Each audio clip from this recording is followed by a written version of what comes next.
नमस्कार दोस्तों, आज हम कक्षा 6 के अध्याय 5 मानचित्र के बारे में अध्ययन करेंगे। सबसे पहले देखेंगे मानचित्रों की आवश्यकता कि हमें क्यों मानचित्रों की आवश्यकता पड़ी। जब मनुष्य को पृथ्वी के बारे में सामान्य जानकारी हो गई, तब क्षेत्र संबंधी उसके ज्ञान का विस्तार होने लगा। अपने परिवेश और देश से निकलकर दूसरे देश परिवेश में जाना प्रारंभ किया तो वह कभी कभी रास्ता भटक जाता था। प्रारंभ में वह दिन के सूर्य के माध्यम से व रात्रि में तारों के माध्यम से दिशाओं की जानकारी प्राप्त करता था।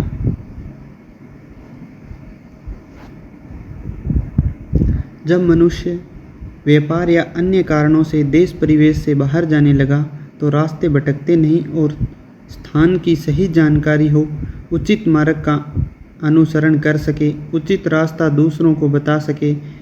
इस हेतु प्रारंभ में उसने बिना मापनी के जमीन या दीवार पर नक्शा यानी रेखा चित्र और खाका बनाना प्रारंभ किया। उस समय बनाए गए नक्शों में कई तरह की व्यवहारिक समस्याओं के कारण मानव बाद में मापनी के आधार पर कागज पर अपनी आवश्यकताओं के अनुसार मानचित्र बनाने लगा, ताकि अपनी सुविधा अनुसार कभी भी उसका उपयोग कर सके। अब ये थोड़ा सा बॉक्स में दिया हुआ है, इसके बारे में अपने देख लेते हैं। ग्लोब पृथ्वी का प्रतिरूप है। पृथ्वी की संपूर्ण जानकारी एक ही स्थान पर बैठकर प्राप्त कर सकें, इसलिए पृथ्वी के प्रतिरूप के रूप में ग्लोब की रचना की गई। पृथ्वी के इस छोटे प्रतिरूप ग्लोब पर मनुष्य ने काल्पनिक अक्षांश व देशांतर रेखाएं बनाई, जिसके माध्यम से किसी भी स्थान की स्थिति की सही जानकारी प्राप्त हो सके। अब मानचित्र का विकास कैसे हुआ, इसके बारे में अध्ययन करेंगे। क्या आप सोच सकते हैं कि मानचित्रों का वर्तमान स्वरूप किस प्रकार हमारे सामने आया? इसके पीछे भी लंबी कहानी है। पुरातन काल में जो मानचित्र बनाए जाते थे वो आज के मानचित्रों के जैसे नहीं होते थे, बल्कि वे केवल रेखा चित्र थे।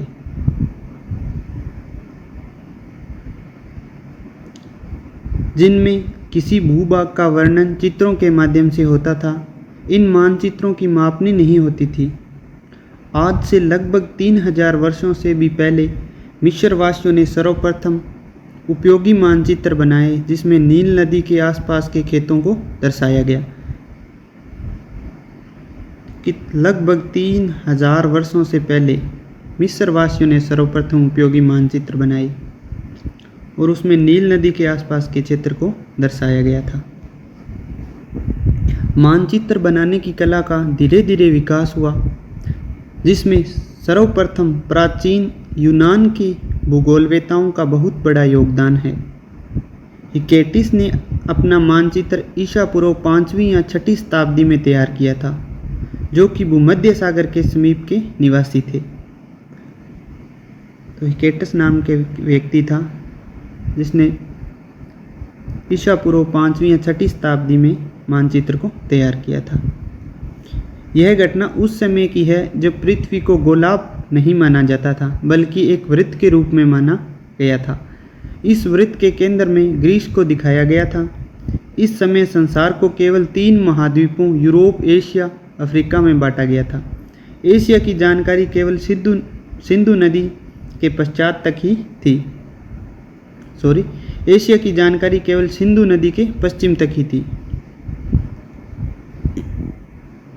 ग्रीक राज्य के पतन के बाद रोमन राज्य का उदय हुआ। इसी समय के महान भूगोलवेता टोलेमी ने यूरोप एवं संसार के ऐसे मानचित्रों की रचना की जिसमें अक्षांश एवं देशांतर रेखाओं को दर्शाया गया।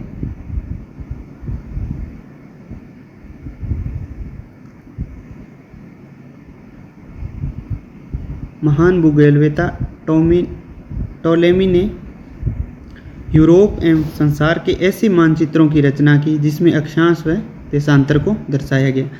तो सर्वप्रथम अक्षांश व देशांतर को यहाँ पे दर्शाया गया था।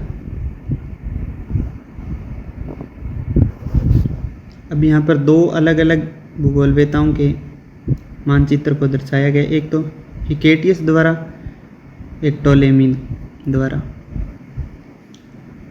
इसमें यूरोप भूमध्य सागर, भारत, सिंधु, यहाँ पूरा एशिया और लीबिया को दर्शाया गया है। इसमें भूमध्य सागर, चीन, गंगा, भारत, हिंद महासागर, नील नदी, अफ्रीका, मिस्र, इन सभी को दर्शाया गया। तो टोलोमी ने सबसे प्रथम अक्षांश और देशांतर रेखाओं को दर्शाया था। दूसरी स्थिति में जब रोमन साम्राज्य का पतन हुआ तब यूरोप में अंधकार युग की शुरुआत हो गई। इस काल में मानचित्र कला का विकास नहीं हुआ। विकास पुनः 13वीं शताब्दी के पश्चात हुआ, जब यूरोप में समुद्री यात्राओं के लिए सही दिशाओं की जानकारी की आवश्यकता हुई। इसी समय प्रथम ग्लोब का भी निर्माण हुआ। लगभग 13वीं शताब्दी के बाद प्रथम ग्लोब का निर्माण हुआ। इस समय Marco Polo, Columbus, Vasco da Gama, Magellan एवं कैप्टन कुक ने लंबी यात्राएं की और उस समय के महाद्वीपों एवं महासागरों के ज्ञान को आगे बढ़ाया। इस दौरान यूरोप में 16वीं शताब्दी में प्रिंटिंग मशीन का आविष्कार हुआ। तो ये बहुत ही इम्पोर्टेंट पर्सन है। 16वीं शताब्दी में प्रिंटिंग मशीन का आविष्कार हुआ। मानचित्रों का निर्माण आसान हो गया। इस प्रकार समुद्री यात्रियों के कारण मानचित्र कला का विकास हुआ। अब एक यहाँ पर थोड़ी सी इम्पोर्टेंट बात है, इसको भी थोड़ा पढ़ लेते हैं। नई दुनिया अमेरिका की खोज कोलंबस ने 1492 ईस्वी में की थी। यूरोप से भारत तक के समुद्री मार्ग की खोज वास्को डी गामा ने की। वे 1498 में भारत के केरल राज्य के कालीकट पहुँचे थे। कई बार ऐसे बोल दिया जाता है कि भारत की खोज नहीं की थी वास्को डी गामा ने। वास्को डी गामा ने भारत तक के समुद्री मार्ग की खोज की थी और वो 1498 में भारत के केरल राज्य के कालीकट बंदरगाह पर पहुंचे थे। चलिए आगे देखते हैं। मानचित्र की कुछ विशेषताएं, उनके बारे में अध्ययन करेंगे। मानचित्र में दूरी, दिशा, आकार एवं आकृति को समतल सतह पर प्रदर्शित किया जाता है। दूरी को, दिशा को, आकार को और आकृति को एक समतल सतह पर प्रदर्शित किया जाता है। मानचित्र पर किन्हीं दो स्थानों के मध्य दूरी का पता लगाना आसान होता है।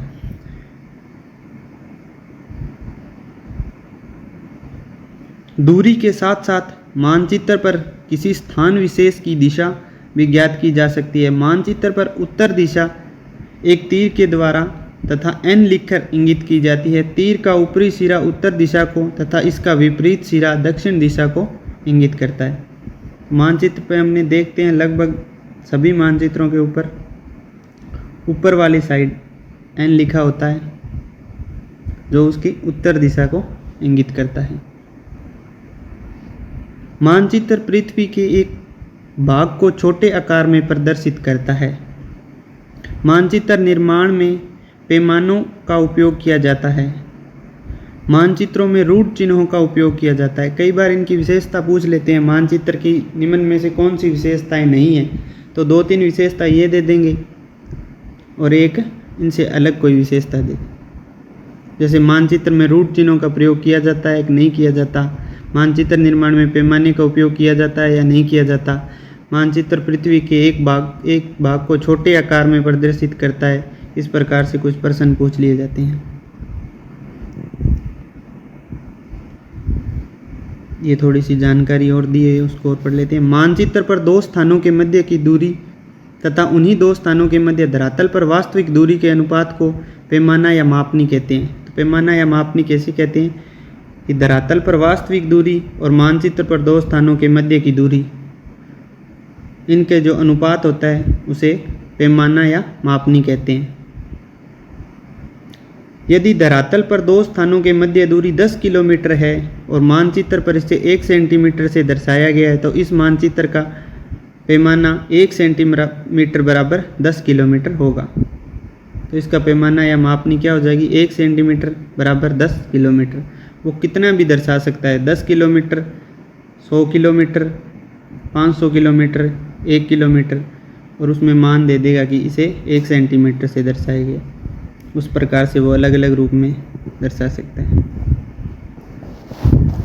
अब दिशा कंपास की बात करते हैं। दिशा ज्ञात करने के लिए जो यंत्र काम में लिया जाता है उसे दिशा सूचक यंत्र, दिक् सूचक यंत्र या कंपास कहा जाता है। इस यंत्र में एक चुंबकीय सुई लगी होती है जो हमें हमेशा उत्तर एवं दक्षिण दिशा को बताती है। हम यह जानते हैं कि मुख्य रूप से 4 दिशाएं उत्तर, दक्षिण, पूर्व, पश्चिम, ये 4 दिशाएं होती है। इन चारों दिशाओं के मध्य पाई जाने वाली दिशाएं उत्तर और पूर्व के बीच में जो होती है उसे उत्तर पूर्व कहते हैं। उत्तर व पूर्व दिशाओं के मध्य उत्तर पूर्व। दक्षिण पूर्व किसके बीच में होती है? दक्षिण और पूर्व के बीच दक्षिण पूर्व। ऐसे दक्षिण और पश्चिम के बीच दक्षिण पश्चिम, उत्तर और पश्चिम के बीच उत्तर पश्चिम। प्रमुख रूढ़ चिन्ह, पीछे आपने देखा रूढ़ चिन्ह के बारे में, तो यहाँ पढ़ते हैं रूढ़ चिन्ह क्या होते हैं। जैसा कि हम जानते हैं कि पृथ्वी के किसी भाग को छोटे रूप में हम मानचित्र के द्वारा समतल पटल पर दर्शाते हैं। भूभाग की सभी विशेषताओं को दर्शाने हेतु मानचित्र के समतल पटल पर पर्याप्त स्थान नहीं होता है। इस हेतु विभिन्न विशेषताओं को दर्शाने के लिए विभिन्न रूढ़ चिन्हों का या प्रतीक चिन्हों का प्रयोग किया जाता है। प्रतीक चिन्ह मानचित्र पर कम स्थान में अधिक जानकारी प्रदान करते हैं। अंतर्राष्ट्रीय मान्यता के आधार पर सभी देशों में एक समान प्रतीक चिन्ह का उपयोग होता है। एक समान प्रतीक चिन्ह होने से यह लाभ है कि यदि किसी देश की भाषा हम नहीं जानते हैं तब भी ऐसी स्थिति में हम इन प्रतीक चिन्हों के माध्यम से उस देश के मानचित्र का अध्ययन कर सकते हैं। कुछ परंपरागत रूढ़ चिन्हों की जानकारी अगले पृष्ठ पर दी गई है, उसे हम देख लेंगे। रूढ़ चिन्हों की तरह ही विभिन्न रंगों का प्रयोग करके पृथ्वी के विभिन्न भूभागों को मानचित्र पर दर्शाया जाता है। ये रंग भी मानचित्र अध्ययन में महत्वपूर्ण भूमिका निभाते हैं। सामान्यतः नदी, नाले, समुद्र आदि जलाशयों को नीले रंग, पर्वत को भूरे रंग, पठारों को पीले रंग और मैदानों को हरे रंग से दर्शाया जाता है। तो ये तो एक सामान्य जानकारी है जो अपने लगभग पता ही होती है कि मानचित्र जो भी देखता है उसे सामान्य रूप से इतना तो ध्यान रहता ही है कि ये किसको दर्शाते। एक पर्वत को थोड़ा सा आप याद कर सकते हैं कि इसे भूरे रंग से दर्शाते हैं, पठार को पीले से। बाकी मैदान और जलाशय इनका तो पता ही है कि मैदान हरे रंग के होंगे, जलाशय नीले रंग के होंगे। अगर मिलान कराने का कोई प्रश्न आ भी जाए छोटा मोटा, वैसे संभावना तो बहुत कम है ऐसे प्रश्न आने की, लेकिन फिर भी थोड़ा सा देख लेना। आगे अब ये प्रतीक चिन्ह, ये रूढ़ चिन्ह जो दर्शाएंगे उन्हें देखते हैं। रेलवे लाइन बड़ी लाइन के लिए, मीटर लाइन के लिए, रेलवे स्टेशन के लिए। फिर सड़कें पक्की और कच्ची के, पक्की के लिए 2, कच्ची है उनमें बीच में थोड़ा थोड़ा गैप। ये बाउंड्री की है सीमा। अंतर्राष्ट्रीय, राज्य और जिला। अंतर्राष्ट्रीय में थोड़े से बड़े डॉट होंगे इस प्रकार से, और ये लाइन थोड़ी सी बड़ी होगी। इनमें छोटी छोटी लाइनें होंगी और छोटे छोटे डॉट, उसमें डॉट नहीं होंगे, सिर्फ लाइनें जिला सड़क में। नदी, कुआं, तालाब, नहर, पुल। ये नदी का हो गया, ये कुआं का बिल्कुल डार्क हो गया, तालाब का थोड़ा सा अलग टाइप से हो गया, नहर है तो उसके ऊपर 2 नीचे लाइन लगा के एक ऊपर लाइन, और पुल है तो इस हिसाब से। मंदिर, गिरजाघर, मस्जिद, छतरी। तो मंदिर के लिए आ गया, ये गिरजाघर के लिए आ गया, ये मस्जिद के छतरी के लिए। और कुछ पोस्ट ऑफिस, पोस्ट एवं टेलीग्राफ ऑफिस, पुलिस स्टेशन, इनके अलग अलग सीधे नाम दे दिए इंग्लिश में अल्फ़ाबेट के अनुसार इनको। बस्ती के लिए ये रेड है और कब्रिस्तान के लिए ये 3 ऊपर डॉट है। पेड़ों के लिए पेड़ बना दिए, घास के लिए छोटी घास बनाई। ये परंपरागत रूढ़ चिन्ह है जो सभी देशों के मानचित्रों में हमें देखने को मिलते हैं, जिससे हम किसी भी देश की भाषा अगर ना भी जानते हैं फिर भी मानचित्र को हम आसानी से पढ़ सकते हैं। आगे पढ़ते हैं रेखा चित्र, खाका तथा मानचित्र। रेखा चित्र क्या होता है, खाका क्या होता है और मानचित्र क्या होता है। तो सबसे पहले हम अध्ययन करेंगे रेखा चित्र।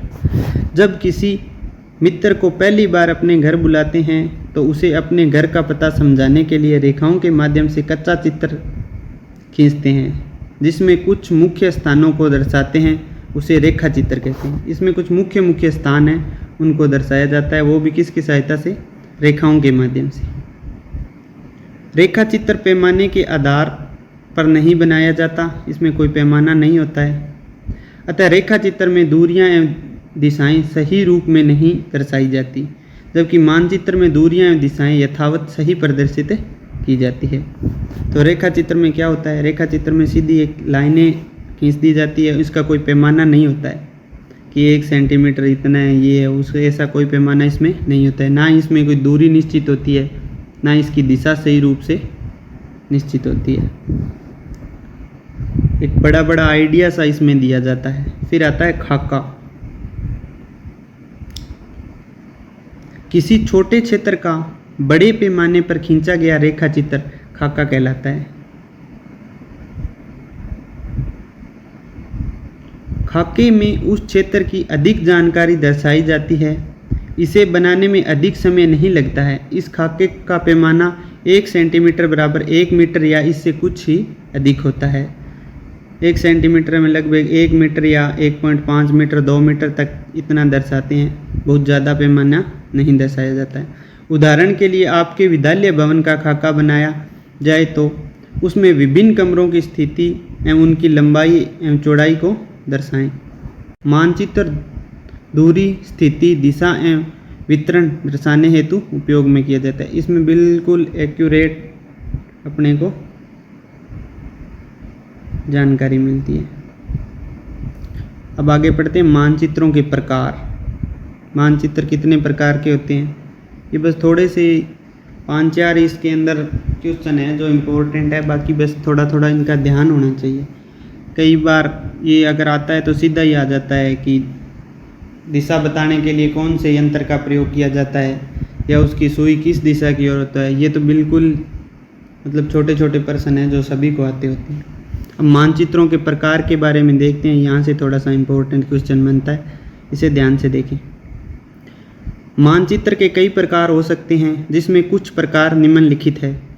भौतिक मानचित्र पृथ्वी की प्राकृतिक आकृतियाँ जैसे पर्वतों, पठारों, मैदानों, नदियों, महासागरों आदि को दर्शाने वाले मानचित्रों को भौतिक मानचित्र कहते हैं, जो पृथ्वी या किसी भूभाग में भौतिक स्वरूप की जानकारी देते हैं। तो भौतिक मानचित्र वही होते हैं जो प्राकृतिक आकृतियाँ हैं, पर्वत, पठार, मैदान, नदियाँ, महासागर। भौतिक स्वरूप की जो जानकारी दे वो कौन से मानचित्र है? भौतिक मानचित्र। 2 नंबर पे आएंगे राजनीतिक मानचित्र। राजनीतिक मानचित्र देश, राज्य, नगर, शहर तथा गांव और विश्व के विभिन्न देशों व राज्यों की सीमाओं को दर्शाने वाले मानचित्र। राजनीतिक से सीधा सीधा मतलब है दिशा, दिशा या उसकी बाउंड्री, जो उनकी सीमा को दर्शाते हैं, वो राजनीतिक मानचित्र कहलाते हैं। 3 नंबर पे आ गया विषयक मानचित्र। जो मानचित्र किसी वस्तु विशेष को की जानकारी प्रदान करते हैं उसे विषयक थीमेटिक मानचित्र कहते हैं। विषयक को अंग्रेजी में थीमेटिक बोलते हैं। जैसे परिवहन, तापमान, वर्षण, वन, उद्योग, जनसंख्या, खनिज आदि के वितरण को दर्शाने वाले मानचित्र। ये बहुत ही इम्पोर्टेंट क्वेश्चन बनता है कि थीमेटिक मानचित्र में किसको दर्शाया जाता है। तो थीमेटिक में कौन कौन से आएंगे?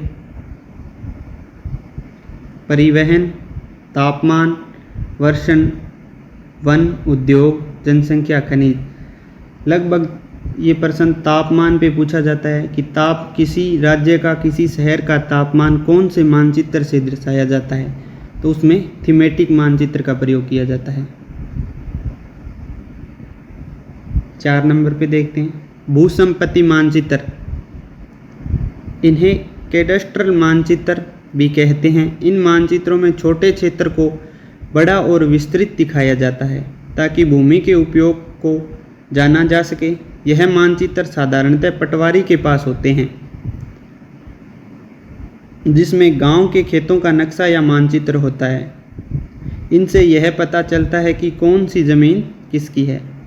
तो पटवारी जो मानचित्रों का प्रयोग करता है उन्हें भूसंपत्ति, भू मतलब भूमि, भूमि जिसकी संपत्ति है, भूसंपत्ति, और इन्हें कैडस्ट्रल मानचित्र कहते हैं, जो पटवारी के पास होते हैं। और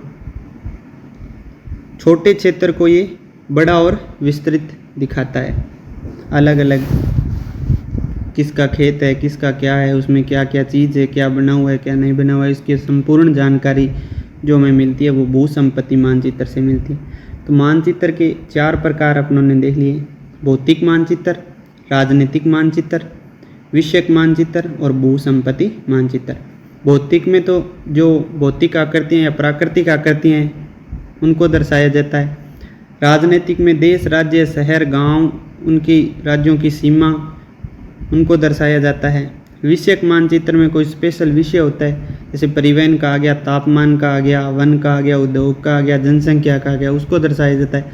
भू संपत्ति मानचित्र जो पटवारी के पास होता है उसको भू संपत्ति मानचित्र कहते हैं। आगे देखते हैं मानचित्र का महत्व। पिछले अध्याय में आप ग्लोब एवं उसकी विशेषताओं के बारे में जान चुके हैं। ग्लोब को एक स्थान से दूसरे स्थान पर ले जाने में परेशानी होती है। इसके अतिरिक्त ग्लोब पर छोटे क्षेत्रों जैसे शहर या गांव को दर्शाना कठिन है, क्योंकि उसमें तो एक निश्चित स्थान होता है ग्लोब का, तो उसमें गांवों को दर्शाना या किसी शहर को या किसी कस्बे को दर्शाना बहुत ही मुश्किल हो जाता है। इस तरह की समस्याओं से छुटकारा पाने के लिए मानचित्र एक अच्छा माध्यम है। मानचित्र पृथ्वी का या उसके एक भाग का द्विआयामी चित्रण है। तो मानचित्र क्या है? मानचित्र पृथ्वी या उसके एक भाग का द्विआयामी 2D मतलब 2D चित्रण है।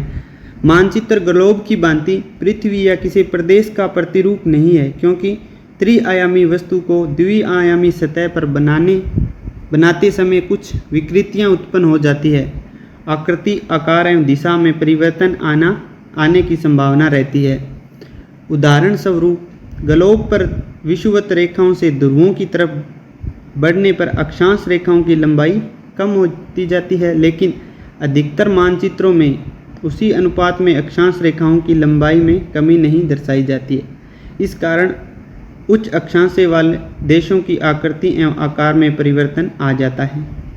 ग्लोब पर ध्रुव लगभग एक बिंदु के समान होता है, किंतु अधिकतर मानचित्रों में ध्रुवों को एक रेखा के द्वारा प्रदर्शित किया जाता है।